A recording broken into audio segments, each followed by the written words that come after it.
Okay, hello everyone. My name is Il Dushan from Busan National University, and first of all, it's my great honor to have a chance to give you my research proposal here. So my proposal title is the biodegradable porous microspheres and the photocurable 3D printable hybrid resins. So here are just some outlines. So let me introduce myself first. I've got a PhD at Busan National University in 2000, and after serving the postdoctor at the University of Alabama in Tennessee, USA for more than 4 years, and I have came back to Busan National University as a professor from 2005. And now I'm serving as editor or editor-in-chief in these journals and published more than 90 peer-reviewed journals. My research topics are focusing on these polymeric biomaterials and the 3D printable photocurable resins, and also highly stretchable sliding materials. Okay, let me show you my research proposal here. So I have actually synthesized the two types of porous photodegradable microspheres by rapid polymerizations. Here PCl, PMVK, and the PCl, PLA, PMVK forms di-and tribal copolymers, and fabricated microspheres by oil in water immersion techniques. And then after sacrificing the PMVK blocks, by UV light, I could get the porous biodegradable microspheres. And I have also characterized the di and the tribal copolymers by GPC and NMR. So macro and glycopolymer had a nicely increased molecular weight, keeping a symmetrical and monomodal GPC curve and a narrow PDI here. And in the kinetic studies, the molecular weight was linearly increased with polymerization time, which is the evidence of living polymerization characteristics or some controlled radical polymerization, right? And after I have synthesized the glycopolymers, I have evaluated its photodegradabilities by two methods, solid and solution state.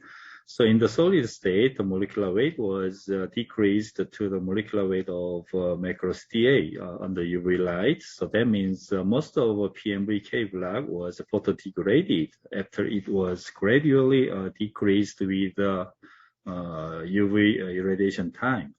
But in the solution state, it has a little bit different degradation behavior. So as you can see in these GPC diagrams, the molecular weight was decreased even faster than the solid samples, and you can see a small molecular weight byproduct in GPC diagrams. So I guess it follows bulk degradation behavior. So that means most of samples were degraded at the same time. So let me show you some SEM and TEM images here before and after UV radiations. So before UV radiation, it looks like a very spherical with a smooth surface. But after UV radiations, it had a porous and rough surface because of the photodegradation of PMVK block. So PMVK block was removed.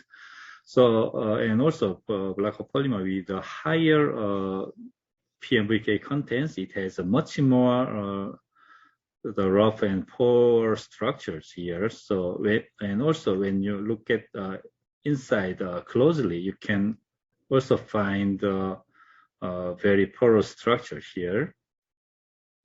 So in the confocal microscopies with slice thickness of 200 nanometers, so you can also find lots of porous structures inside particles. So let me show you a second topic of these proposals. Here, the biodegradable porous nanoparticles as gene and drug carriers. So I have synthesized LTU and PFU nanoparticles using the biocompatible tyrosine the materials, and then actually by double immersion techniques. and then finally used as anesthetic or some DNA gene carriers after loading the bupivacaine or some plasmid DNA LPI complex here. So the resulting particle has porous structures by this microscopy or fluorescence microscopies. So in the right confocal laser scanning microscopies, you can find lots of the LTO nanoparticles successfully concentrated inside the cells here. So that means LTO nanoparticles has appropriate size for the successful cellular uptake. And the nanoparticle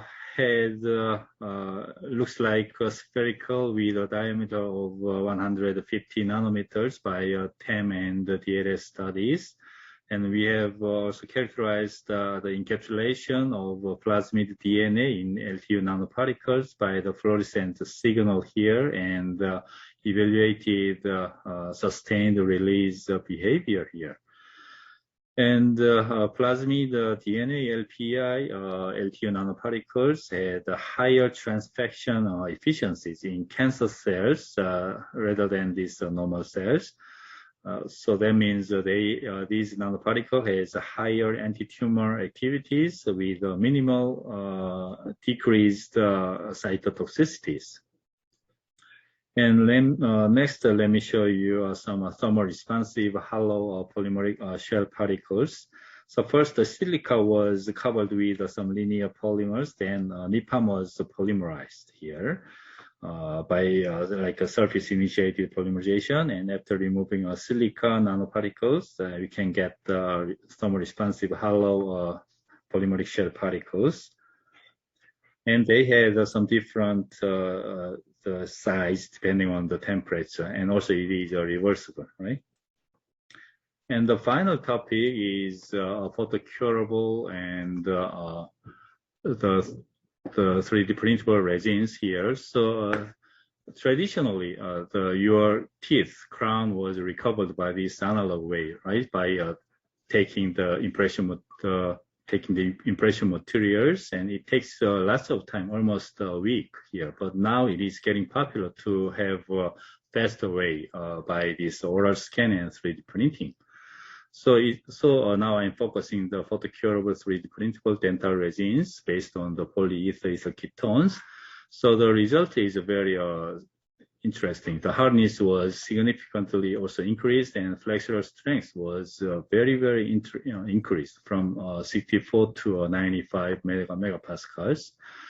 And based on the catechol oligomers, it also has a very increased compressive strength here. So almost similar to the real teeth. And the 3D printing market is shared by these countries. So the US has lots of market share, 22 times, and China has, and it's getting popular, getting increased here. So if you can get like original technology, we can get these market shares. So last year I got original material approved by this US FDA. So based on these techniques, we can develop these dental 3D printing materials. Okay, thank you for your attention.